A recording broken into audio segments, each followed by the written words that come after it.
देहरादून में आयोजित Ergo food processing conclave 2022 कार्यक्रम में क्या बोले मुख्यमंत्री धामी, आइए देखते हैं। भारत माता की। आचार्य जी के बाद जो है आवाज कम आ रही है। भारत माता की। हमारा जो राज्य है वो हर प्रकार से इंडस्ट्री फ्रेंडली। अभी हम लोग क्या फिल्म में तो हमको मिला ही था ना पुरुषोत्तम जी,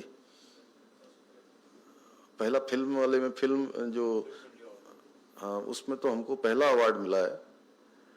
तो हम लोग ये चाहते हैं आप सबके सहयोग से, हमारे आचार्य जी जो इतना बड़ा पतंजलि उसके माध्यम से लगातार हर्बल पार्क, नए नए प्लांट, और इनके जन्मदिन पर हम गए थे तो क्या करा था आपने 51 क्या था वो आचार्य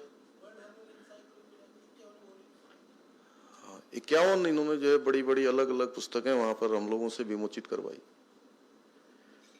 पता नहीं कहाँ कहाँ का, और इनकी यात्रा भी हुई अभी एक, उसमें भी ये बड़ा उत्तराखंड की खोज के लिए कहते अनाम चोटियों पर, तो हम भी गए थे इनके पीछे पीछे थोड़ी दूर तक इनको छोड़ने के लिए कि जल्दी आ जाना करके वहां से आप। तो ऐसे अनेकों कार्य जो है यहाँ पर आगे बढ़ रहे हैं। और उत्तराखंड हमारा जहां धर्म का, संस्कृति का, अध्यात्म का विश्व केंद्र होने के साथ साथ जो प्राकृतिक हमारे संसाधन हैं, प्राकृतिक जो सौंदर्य है उससे भी पूरी तरह से आच्छादित है। जहां देखिए बद्रीनाथ जी हैं, केदारनाथ जी हैं, चारों धाम यहाँ हैं, गंगा जी, यमुना जी, अनेकों अनेकों नदियां यहाँ से जो प्रवाहमान रहती 12 महीने बह रही, उधर से काली, फिर आके उसमें गोरी, काली गंगा, गोरी गंगा, फिर जो है उसमें सरयू मिलती है, राम गंगा मिलती हैं, आगे आकर फिर जो है वो शारदा बन जाती हैं, कोसी बह रही है उधर को, अनेकों अनेकों नदियां पर्वतों से आच्छादित है। भारत सरकार ने इस बार पर्वतमाला कार्यक्रम शुरू किया तो सबसे अधिक हम ही लोगों को खुशी हुई। संधू साहब हमारे NHAI में रहे तो इन्होंने यहाँ इतनी रोडों के बारे में बता रहे थे, और इनके साथ साथ मुझे भी उतनी रोडें याद हैं, क्योंकि मैं जब एक विधायक के रूप में भी मैं लगातार इनके टच में रहता था। इनसे कहता था साहब आप यहाँ बना दीजिए, आप वहां बना दीजिए, यहाँ कर दीजिए, तो इनका भी विशेष लगाव था। तो उसके कारण से हमारे यहाँ पर 4 धाम की सारी सड़कें हमारी बन गई हैं। माननीय प्रधानमंत्री जी के प्रधानमंत्री बनने के बाद 2014 के बाद ऑल वेदर रोडें बनी हैं, वनों से आच्छादित है। सोडी साहब हमारे यहाँ पर 71% वनों से आच्छादित है। टोटल जो हमारा एरिया है 71% फॉरेस्ट है, नदियां हैं, पर्वत हैं, वनों से आच्छादित है, और हर प्रकार का यहां पर सौंदर्य है। तो अपने आप में मैं समझता हूं कि वियतनाम वाले आए हैं, वो हमारा जो ये है स्विट्जरलैंड से भी ज्यादा सुंदर है उत्तराखंड।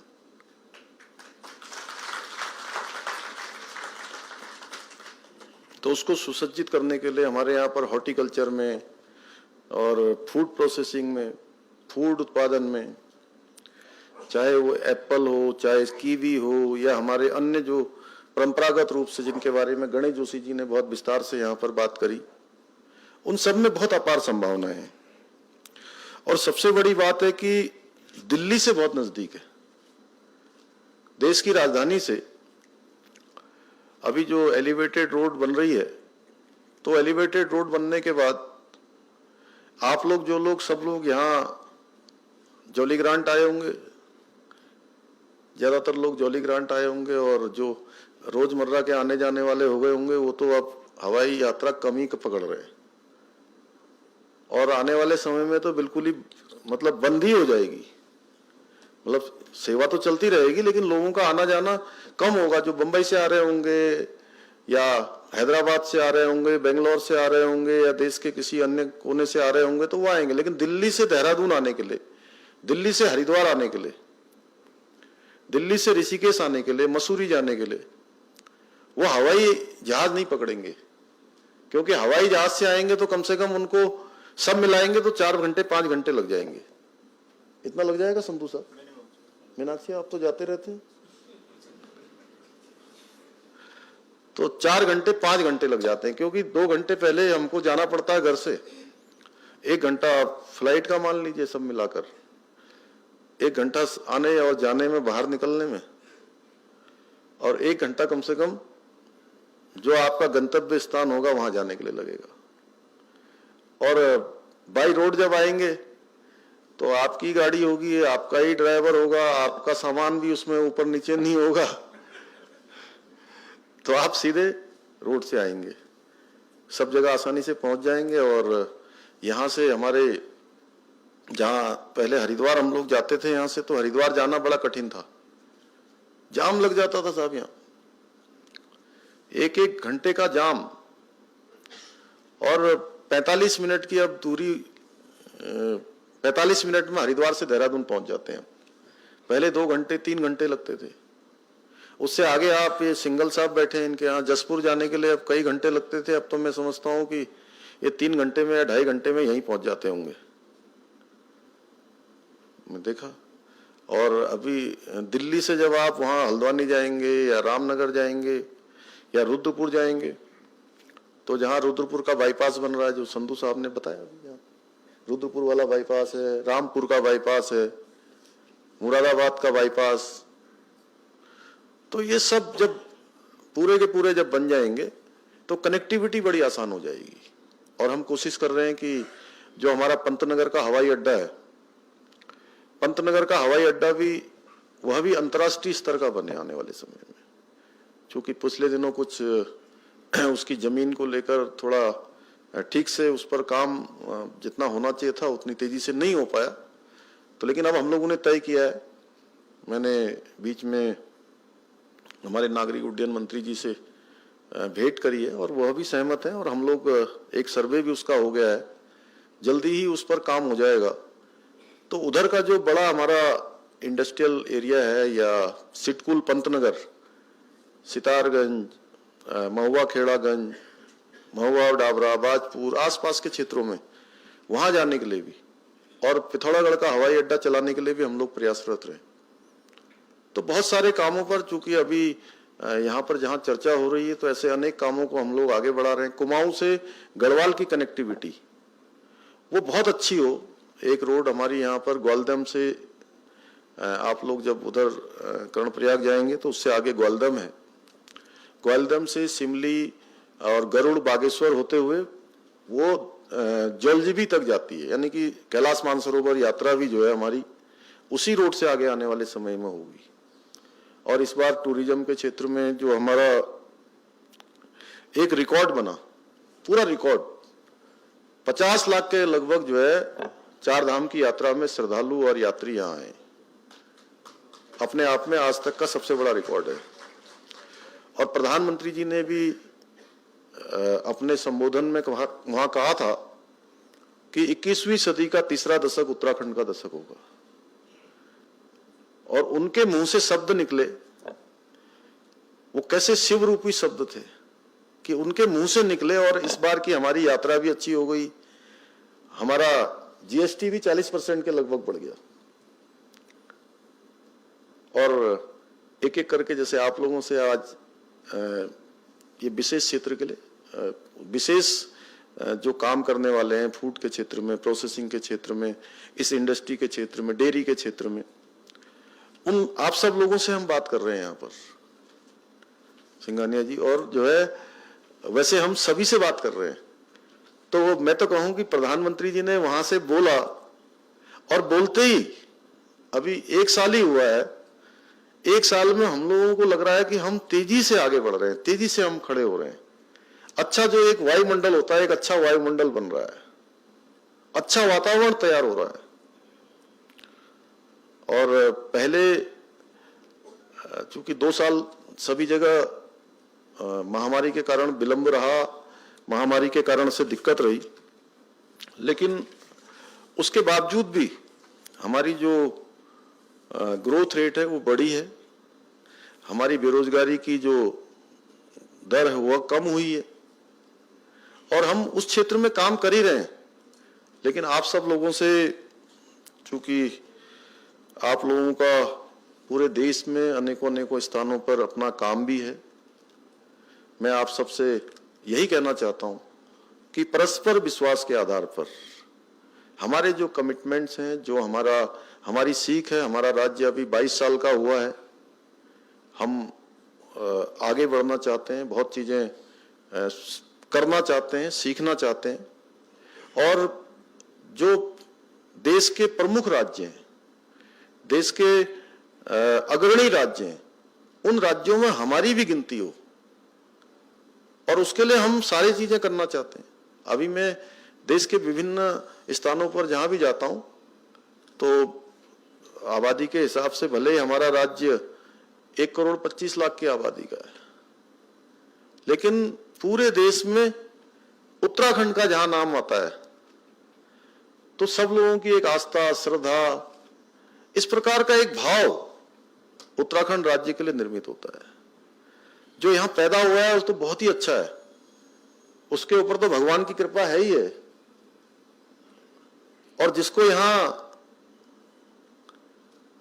जन्म लेने का अधिकार, जन्म लेने का सौभाग्य नहीं मिला, लेकिन कर्म करने का सौभाग्य मिल गया, तो उस पर भी भगवान की बहुत बड़ी कृपा है। क्योंकि ये देवभूमि है। अभी पता नहीं किसी ने बोला था, मैं देख रहा था कि देवभूमि में, आचार्य जी बोल रहे थे। अभी एक सांसद जी हमारे बागपत वाले आए थे एक दिन अचानक, सत्यपाल जी, तो उनका अचानक फोन आया कि मैं उत्तरकाशी से लौट रहा हूं, तो आपसे भेंट करना चाह रहा था, अगर आप हैं तो भेंट करते हुए निकल जाता हूं। तो वही बताने लगे कि जब मैं उत्तराखंड में आता हूं तो मेरे अंदर एक नई ऊर्जा आ जाती है, मन में उत्साह आ जाता है। तो मैंने कहा, आप और राज्यों में भी जाते होंगे तो वहां भी होता है क्या ऐसा? आपको दिल्ली से कहीं बाहर जाते हैं इसलिए तो नहीं होता है? तो बोले नहीं, ये भूमि जो है ये ऋषियों की भूमि है, ये योग की भूमि है, ये तप की भूमि है। बोले मैं अध्यात्म पर, धर्म पर, गीता पर, रामायण पर, वेदों पर, मैं सब पर बोलता हूं। ये आचार्य जी के तो बड़े नजदीक हूं। तो वो मुझे कहने लगे कि यह सब तब आता है जब व्यक्ति के जीवन में तपत्व आता है, तप आ जाता है, हम उसको जीते हैं, तब हमको ये प्राप्ति होती है। लेकिन मैं उत्तराखंड आता हूं तो वो इसलिए होता है कि यहां पर वेदों के, ग्रंथों के, गीता के, भागवत के, रामायण के इतने इतने मंत्र यहां पर गूंजे हैं। वो मंत्र कभी समाप्त नहीं होते। मंत्रों की जो ऊर्जा है वो हमेशा बनी रहती है। इसलिए ऐसा लगता है कि इस भूमि पर आकर अपने आप में एक ऊर्जा और उत्साह का वातावरण जो है बन जाता है। अपने शरीर में जो है वो सब चीजें कहीं ना कहीं अफेक्ट करती हैं। इसलिए व्यापार करिए, खूब करिए, देश में करिए, विदेश में करिए, क्योंकि मोदी जी के नेतृत्व में एक भारत श्रेष्ठ भारत बन रहा है। और अब ऐसा भारत बन रहा है जो भारत, पहले दब्बू भारत 2014 से पहले, पिछलग्गू भारत, ऐसा भारत जो अपने हितों की भी बात वैश्विक मंचों पर दुनिया की आंखों में आंखें डाल के नहीं कर सकता था।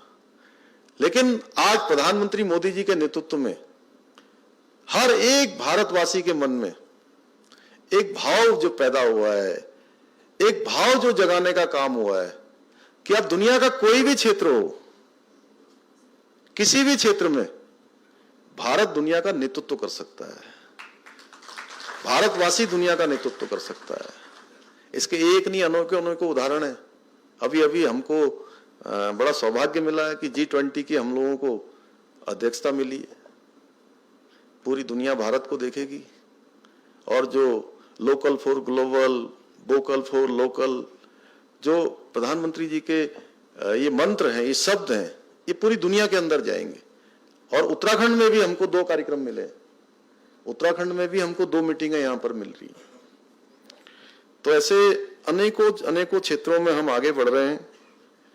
मैं आज के अवसर पर आप सभी को आश्वस्त करता हूं, और बड़ा अच्छा, जब मीटिंग शुरू होती है तो शुरू में लग नहीं रहा था कि जो है इतना, जब मैंने आप लोगों को सबको यहाँ से बोलते हुए देखा, आपसे मिला, और आपकी जो बॉडी लैंग्वेज, चेहरों पर जो एक मैं कहूँ कि गंभीरता दिखाई दी है, और जो आप लोगों ने स्नेह का भाव और आत्मीयता यहाँ पर आके हम सब के सामने आपका ये रखा है, उसके लिए मैं आप सभी का आभारी हूँ। आप सबका मैं बहुत हृदय की गहराइयों से आप सबका मैं स्वागत करता हूँ, अभिनंदन करता हूँ। और आप सबको उत्तराखंड में काम के लिए भी और रहने के लिए भी, यहाँ के काम को आगे बढ़ाने के लिए, अपना योगदान देने के लिए, देवभूमि में भगवान का आशीर्वाद भी आप लोगों पर बना रहे, उसके लिए आप सभी को उत्तराखंड में आमंत्रित करता हूं। और जो जैसा हम लोगों ने पहले ही बताया कि बहुत सारे जो इंडस्ट्री के क्षेत्र में, इस क्षेत्र में जो भी हमको आवश्यक रूप से जिन चीज़ों को संशोधित करना है, जिनमें कुछ ऐड करना है, वो सब करने के लिए हम पहले से ही तैयार हैं। और जो हमारी लॉजिस्टिक पॉलिसी है वह भी हम लोग जल्दी ही ला रहे हैं, उसके लिए सारी चीज़ें हमारी तैयार हो गई हैं। इंडस्ट्री में भी जो पॉलिसी में हमें कुछ करना है, अभी मैंने प्रधानमंत्री जी से 3 दिन पहले भेंट करी थी, 2 दिन पहले, तो उनको कुछ हमारे यहाँ पर जल विद्युत के क्षेत्र में भी, माइक्रो हाइडिल, इस क्षेत्र में भी हमारी 44 परियोजनाएं अभी लंबित पड़ी हुई हैं, अनेकों जगह पर, उसमें भी अपार संभावनाएं हैं। आज चूंकि एक सेक्टर का, एक विशेष सेक्टर की ये हमारी आज मीट हुई है, आज हम लोगों का मिलन हुआ है, तो उस पर भी हम लोग चर्चा करने वाले हैं, उसमें भी हम नई पॉलिसी कुछ करने वाले हैं। टूरिज्म में भी हम नई पॉलिसी जल्दी ही लाने वाले हैं। तो कोशिश ये है कि हर क्षेत्र में हम लोग सीखते हुए, माने ये नहीं है कि सब परिपूर्ण है, हम हिंदुस्तान के जो हमारे अन्य राज्य हैं जिन्होंने अच्छा काम किया है वहाँ के बारे में भी। और सोडी जी, आपका तो हम धन्यवाद करते हैं कि आपने यहाँ से कहा, और हमारे यहाँ की चीज़ों को जो है आगे बढ़ने में आपका और आपके सभी आए हुए सभी लोगों का विशेष रूप से योगदान रहेगा। तो पुनः एक बार सभी का धन्यवाद करते हुए मैं अपनी बात को समाप्त करता हूँ। बहुत बहुत धन्यवाद।